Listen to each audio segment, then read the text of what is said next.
Hello, everybody. It is that time of the week. Today is worship in wellness.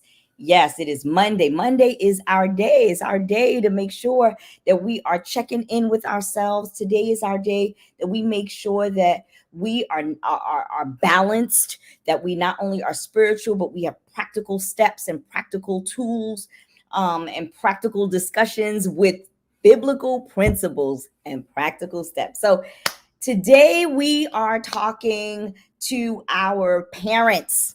Parents, I know it's August, you're out with your children, they've been out of school, now it's summertime, and you probably like, And so today is for you. Today is your day. So I need you, if you're joining in, please make sure that you let me know who's here. Hi, Miss Loretta. It's so good to see you.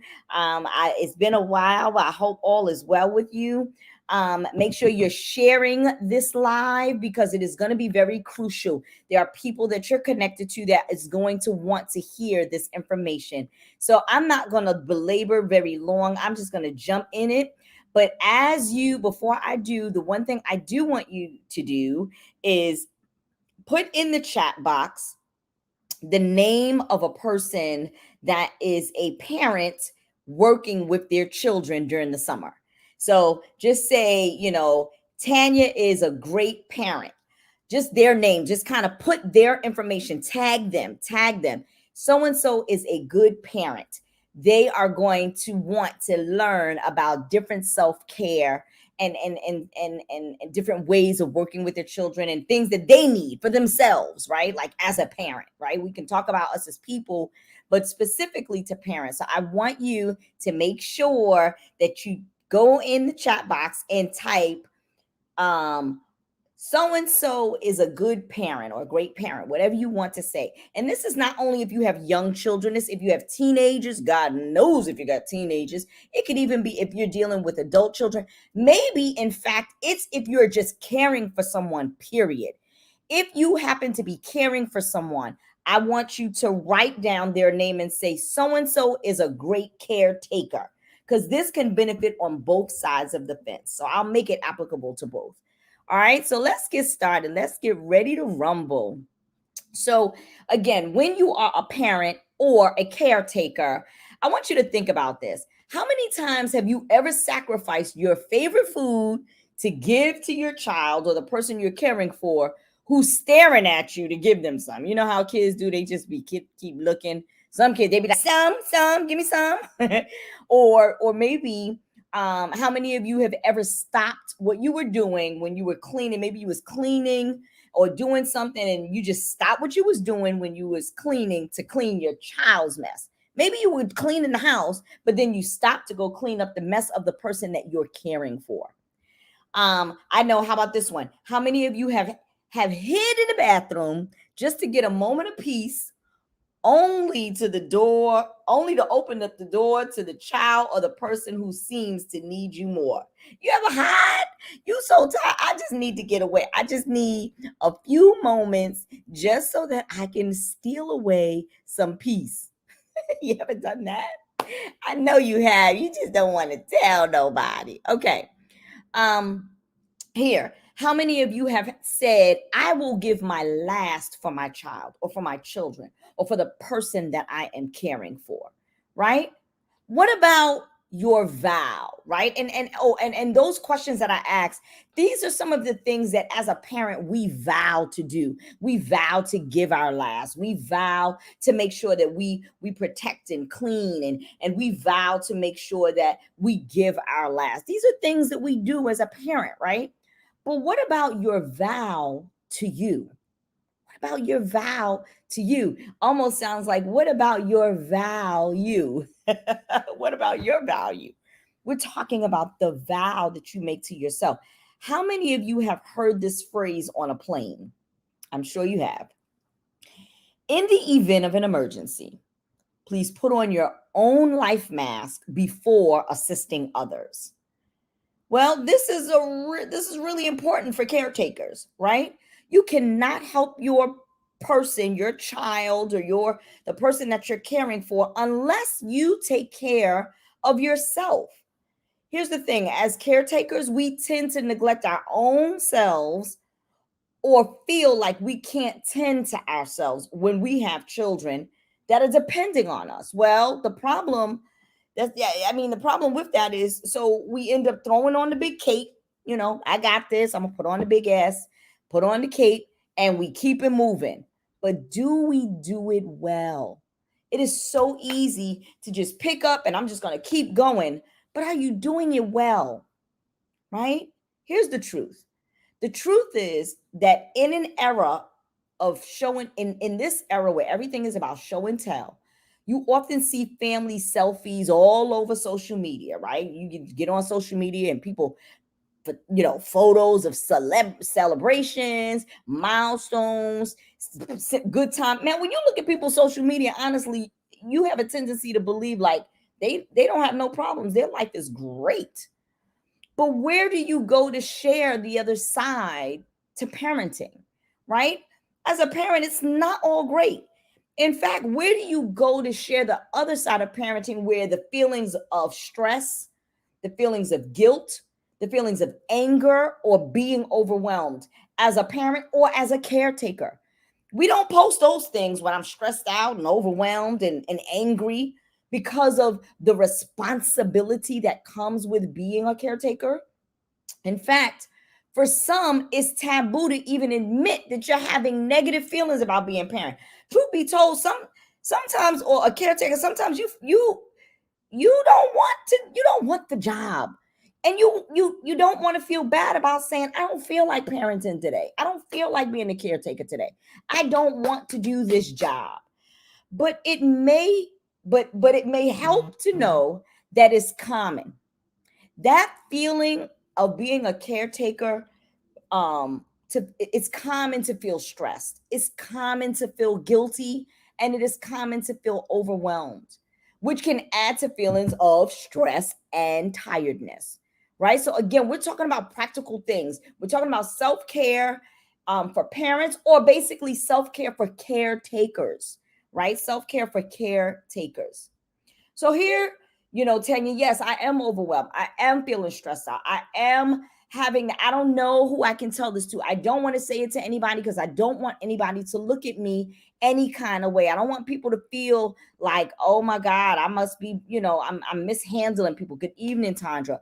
I want you to, if you're joining us, I want you to tag a name. So and so is a great caretaker.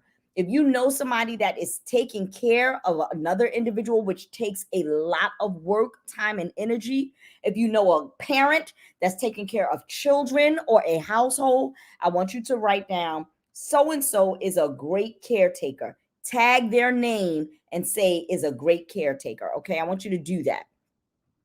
So let me go back. So what do we do from here, right? So we've identified how we feel about a thing. We've identified what we do with the thing. So now I want to talk about what you do. You got to get yourself back on track, right? Let's face it.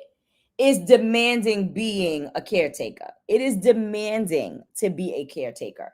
Whether your child is in diapers, whether your child is driving, Lord have mercy for those who I see, people posting, so and so got their, my child got their license today, or my children my children are grown, and I still freak out when I get a phone call. I'm like, oh my God, what happened?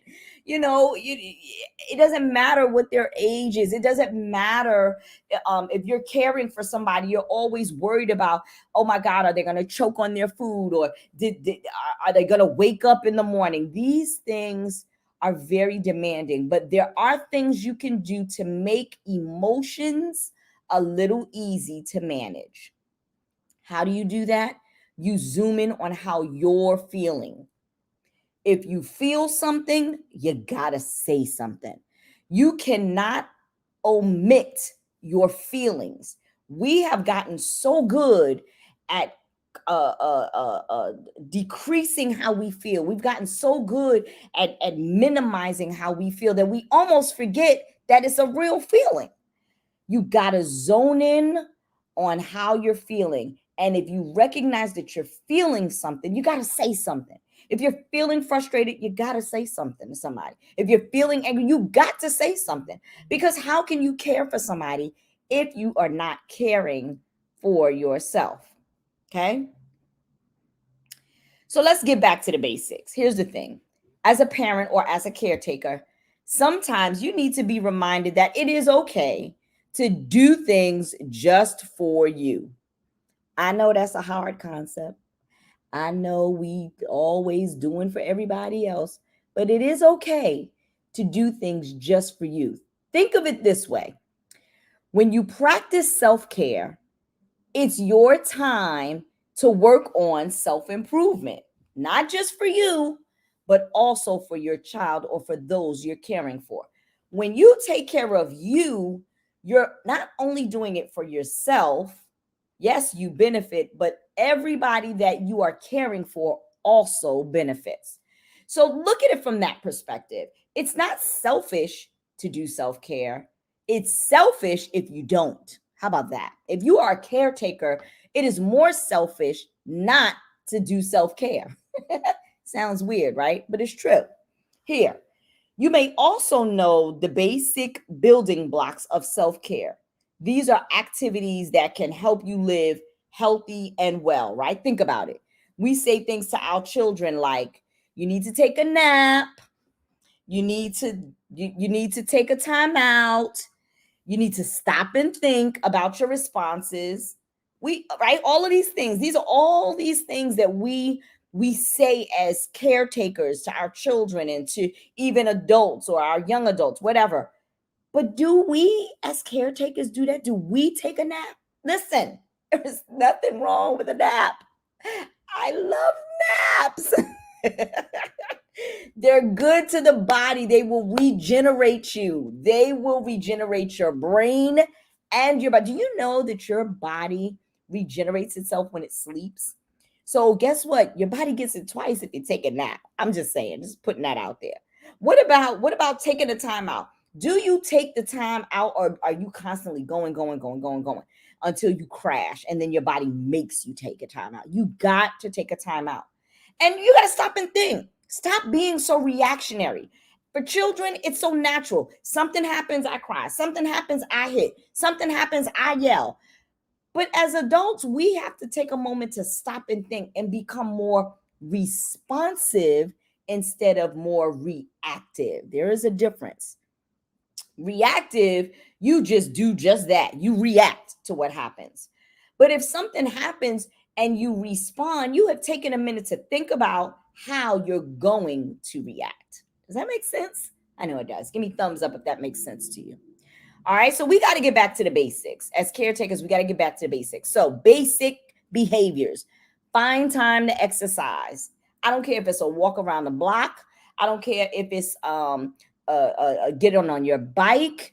I found a new video. YouTube got a plethora of workout for beginners. If you like me, I'm still in the beginner stage. Find a beginner video, or if you're really great at it, create one. I don't really care, but find time to exercise and choose healthy foods. I'm trying to do better, y'all. Y'all want proof? Look, here's my proof. In this cup, well, it's a Starbucks cup. I bought Starbucks because I like it, but in the cup, I got water, lemon, and cucumber. I'm trying to do better, y'all. I told y'all I'm going to get better. One step at a time. I don't care if it's just that and I mastered drinking that. At least that's one thing under my belt and I can work my way up. You got to start somewhere. So I need somebody to type. You got to start somewhere. Hey, Miss Mary. Hey, how are you? Yes, take a nap. Go to sleep. The body restores itself. The body restores itself. You are so right, Miss Mary. Okay, let's see. What else are some other back to basics? Again, if you're joining, I want you to tag somebody and tag their name and say they are a good caretaker, right? So whether they're caring for children or caring for adults, tag a name, say Tanya is a good caretaker. I want you to tag their name because this information is going to be so good for them. It's going to be so good. Here's another back to basics. Maintain your friendships and pursue your hobbies. Stop dismiss. Oh, my friends want me to get up, but I ain't got time to go nowhere. I don't have no time to sit down. I love cooking, but I just don't have no. Maintain those friendships. Do you know social relationships also fosters self-care? It because it's fostering another portion of your thinking. Here, get some fresh air and take time away from electronics. In this era it's hard, right? Because we're what do? We are on our phones, we're Facebooking, we're TikToking, we're sending our kids to do it. They're watching TV, movies, you name it. Get away from the electronics. Put it down for a period of time. Fill it with an activity. I remember growing up, we played board games. Bring that back. Do something different. Get a crossword puzzle book. But free yourself by getting some air and freeing you some electronic time. Here, of course, find some time for your spirituality or simply time to explore your own thoughts and practice mindfulness. Or, I got a watch, and there's one of the things on my watch, it is a breathing exercise. So every now and then it'll prompt me and it'll say stop, exhale, inhale. The one thing we don't do, we don't breathe on intent. We don't intentionally breathe. We breathe, thank God, but we don't intentionally breathe. The oxygen that you breathe in is necessary for the body when you do it intentionally. Journal your thoughts, counseling, journal your thoughts, counseling. I don't know why we sway away from it. I don't know why we feel like I don't need it. I don't know why we feel like God is the ultimate counselor, which he is, but he also in the word says seek wise counsel. He wasn't only talking about him, he's also talking about people that are designed like your pastors, like your um uh, uh spiritual counselors. There are things that you can do to gravitate to get the counseling that you need to get some of the stuff off your chest, out your brain, out your head, all of that, right? All right. Practicing self-care is exactly that, a practice. Say it with me. Practicing, I know y'all out there, so say it with me. Ready? Practicing self-care is a practice. It is, you got to work at it. It doesn't just happen. You have to work at it. You got to do things on a regular basis. The more you do it, the better you'll get at it. All right. So here's a thing. I don't know if I really wanted to show you a clip. I don't know how to do that yet. But here's the thing. In most cases, we are expected to control our emotions. When you are a caretaker, everybody expects you to keep it together. Keep it together. KIT. Keep it together. Keep it together. Keep it together. Right? But there are times, in the words of my great friend, he's a penguin named Ramon from Happy Feet. He says, sometimes you just got to let it out. Just let it out. Let it out. Right? You got to let it out. Screaming is allowed. Find a corner, find a friend. If you got to let it out with a scream, do so. So here we're going to talk about a few healthy ways. Healthy is the key word. Operative word is healthy ways to let it out without scaring those that you're caring for. I thought I had one up here. I don't. Get a squishy something. I don't. It could be a sponge. I don't really care. They have those stress balls, or what they call. Get a stress ball, get a sponge if you have to, squeeze it. And I want you to even practice it with, even if you don't have nothing in your hand right now. What I want you to do is I want you to watch what I'm getting ready to do, and then I want you to try it. Squeeze as tight as you can your hands. Squeeze it. I want you to squeeze your hands, your legs, your feet.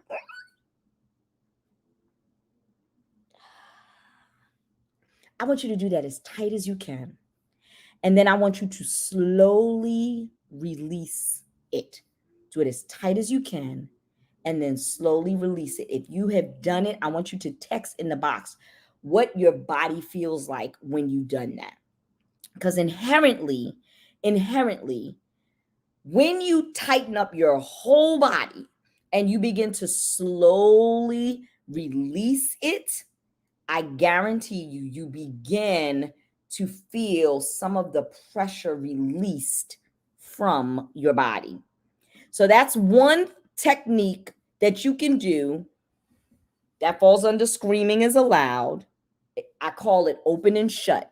Squeeze your body as tight as you can, your hands, your legs, your face. You might even make a grunting noise. Hold it for 10 seconds and then slowly release. So one tactic that you can do is called open and shut. Here's a second tactic. I call it tell it like it is. Now, I'm not talking about where you go around cursing people out. I'm not talking about where you give people a piece of your mind. I'm talking about doing it in a place where you're by yourself. Find a room. Maybe you're in your car. Man, my car mirror and my bathroom mirror they get a mouthful. And say the things that where it allows you can't the things that you let me back up. Find a place that you can go to and say the words that you can't say in the presence of those around you. So if you have children or if you are a caretaker and you feel like I need to get this out, these people get on my rabbit mind. I don't know who they think they talking to, and blah blah blah blah blah, and blankety blank. Oh, maybe you're saying blankety blank. I hope you're not saying blankety blank, but if you might have to say blankety blank. If you say blankety blank, whatever. Listen, no judgment. All I'm saying is, find somewhere, get somewhere in a place by yourself and let it out. Right? Ramon said, "You got to let it out." Right? These are ways that you can let it out. Open and shut, where you tightening yourself up, or telling it like it is, where you're finding a space by yourself and just saying whatever it is you feel you need to say, right? That's two. And here's the third one, and we already said it. Just scream or cry as needed. Guess what? These are basic things. These are a part of emotions that we don't address. It's true. It really is true, right? Here's the thing. There is a song. It's written by Johnny Diaz, and it's called Breathe, right? I'm really big on this. Breathe, breathe, breathe. And I just want to read a little bit of the words to you. I can't play it because then, Facebook been done shut us down. But I want to read the words. And it says, alarm clock screaming, bare feet hit the floor. It's off to the races. Everybody's out the door. I'm feeling like I'm falling behind. It's a crazy life. 90 miles of going fast as I can, trying to push a little harder, trying to get the upper hand. So much to do in so little time. It's a crazy life. It's ready, set, go. It's another wild day. When the stress is on the rise, I feel my heart. When the stress is on the rise in my heart, I feel you just say, breathe, just breathe. Come and rest at my feet and just be. Chaos calls, but all you really need is to just breathe. Right? And that's the song. He's talking, and the beat is going real fast till it gets to the point where it says, just breathe, just breathe. The truth of the matter, that's the one thing you guys know I talk about all the time. We are moving, but we got to breathe. So here's another technique and tactic that I want you to write down. Develop your self-care plan. As caretakers, we got plans for everything. We got a meal plan. We got a plan for what we're going to do for the day. We got a plan for this, that, and the third. But we have not developed a self-care plan. So number one, just keep this in mind. A self-care isn't one size fit all. It's not a one size fit all strategy. Your self-care plan, you're going to need to customize to your needs.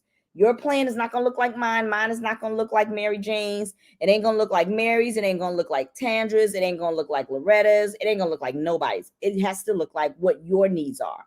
Number two, assess what areas in your life need more attention and self-care. and reassess your life often. You know, our church as a whole, we have gone through an assessment where we've been talking about necessary boundaries, you know, drawing lines and necessary boundaries. You got to constantly reassess your life and where you are and what's going on. So as your situation changes, guess what? Your self-care needs changes too. They're likely to shift. So you got to know that about yourself. When you discover that you're neglecting a certain aspect of your life, create a plan for change. Listen, you are not going to be the same person in 5 years. You're not going to be the same person probably in a month. And the way our society is going with the COVID, and now we got the new variant, and it's bound to change, right? If they shut the government down again, it's gonna look different, right? So be okay with making a change. It doesn't matter that you wrote the plan. If it's not working, revamp it.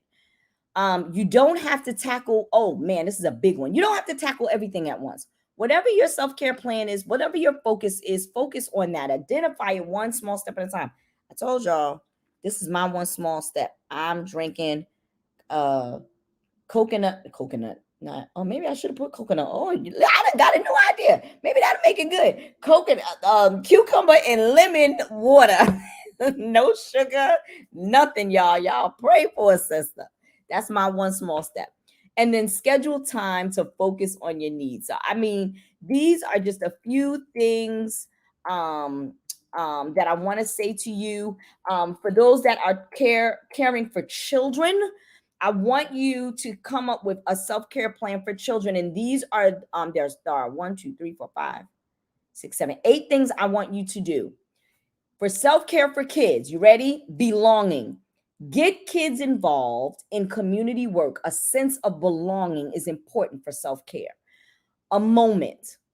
Help child to focus on what's going on currently in that moment, not all the other things. And listen, truth be told, we got to do this as adults to focus on the moment, not 50 things. I told somebody the other day, sometimes we have a tendency to have different situations happen and we glump them all together. And then I'm stressed out because I'm dealing with too much. No, but the truth of the matter is each thing was its isolated situation. If we can separate and isolate them, then we won't feel super, super stressed out about it. Okay. Here's something else. Acknowledge. Help them to acknowledge their feeling. Remember in the beginning, I said, if you feel something, say something. Well, we got to teach our children the same thing. Talk. Help them to talk about their feelings, right? Now if you're a person that's like, that's not what it is, and it ain't that big of a deal, and guess what, you're not going to get that child to talk. That child is probably going to shut down, or they're going to talk to somebody that they feel comfortable with that might not be you, and we want them to talk to you. Journaling. Encourage journaling. Establish self-care routines. And here's the thing. Let the child identify some alone time. Because guess what? Kids need time away from us as parents too. Listen, you need a time out from mommy. Okay, we're gonna carve out some alone time for mommy just as much as time mommy needs to carve out some time for you, right? So help dedicate some alone time for them. And then basically what I want you to know is make time for you. Even when you feel like you don't have time to squeeze in one more thing, make self-care a priority. When you're caring for all aspects of yourself, you'll find that you're able to operate more effectively and efficiently. This has been a worship and wellness session. I pray it has been helpful to you. I pray that you share it. Remember, sharing is caring. Tag somebody who you know is a caretaker. Tag their name. Mary Jane is a great caretaker. I pray that you have been blessed. I hope you have a wonderful evening. Share, share, share. God bless and good night.